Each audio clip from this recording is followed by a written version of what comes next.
Hello guys, pipitasin natin yung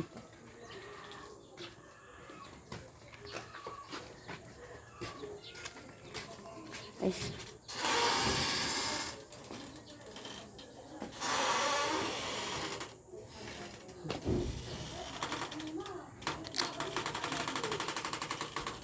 saka ito pa yung isa.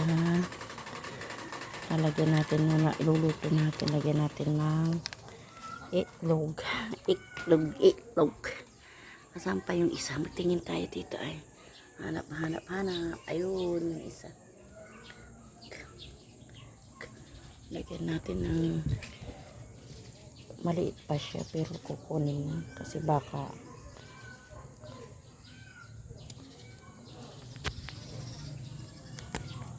mabulok.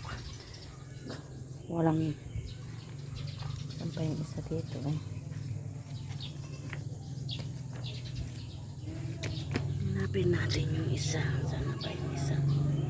Ayun yung isa eh.